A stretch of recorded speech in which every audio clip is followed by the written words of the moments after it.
राधे राधे गुरुजी। हाँ हाँ, राधे राधे बेटा।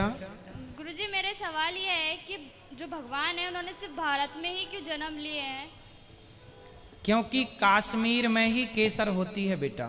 आप कहाँ से आए हो?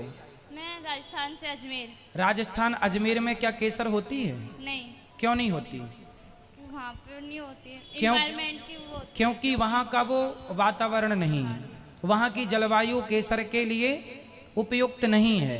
केसर जैसे सिर्फ कश्मीर में होती है और कहीं नहीं, भारत के किसी भी हिस्से में नहीं, उसी प्रकार जैसे केसर के लिए वहाँ की जलवायु अनुकूल है, उसी प्रकार भगवान के लिए भारत अनुकूल है, इसलिए यहाँ भक्त हैं, इसलिए भगवान है। और कहीं ऐसा भक्ति भाव नहीं है, गंगा नहीं है, यमुना नहीं है, गोदावरी नहीं है, इसलिए भगवान भारत में। क्योंकि जहाँ माता होगी वहीं बेटा होगा, इसलिए भारत को माता कहा गया है। भारत माता की जय। तो माँ भारत जैसी हो, माँ भारती हो, तो बेटा राम और कृष्ण जैसा हो, इसलिए बेटा भारत में ही भगवान आते हैं, क्योंकि यही है मूल केंद्र। आपको पता है पूरी पृथ्वी का सेंटर भारत है।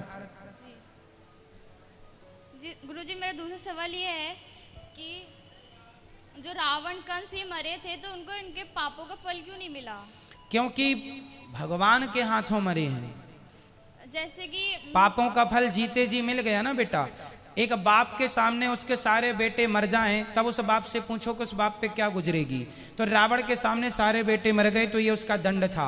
अंत में भगवान ने उसको भी मारा, पर परम गति दी, क्योंकि भगवान के हाथों मर के भी कोई नरक चला जाए तो फिर भगवान की महिमा ही क्या रहेगी। इसलिए भगवान ने सबको परम धाम दिया है।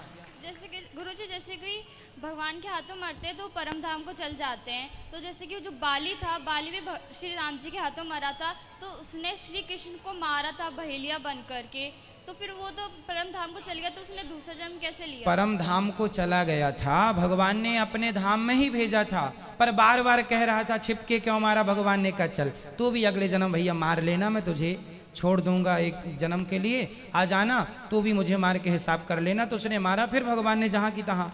भगवान तो देखो ऐसा है, जिसका मोक्ष हो जाता है ना, उसको भी भगवान उसकी मर्जी के द्वारा भेज देते हैं। तेरे को जाना है चल चला जा, फिर बुला लेते हैं अपने धाम। जी गुरुजी मेरा तीसरा सवाल ये है, जैसे कि मैंने बहुत से कथावाचक को देखा है कि वो बाल खोलकर ही मतलब व्यासपीठ पे बैठ के कथा सुनाते, तो उसका कारण क्या है? अब बहुत बड़े नहीं मैं चोटी करता नहीं, फिर बाद में बांध लेते हैं, मतलब जैसे नहीं तो क्या चोटी करने लायक है नहीं ना इसलिए चोटी नहीं करते। राधे राधे। राधे प्रणाम। राधे।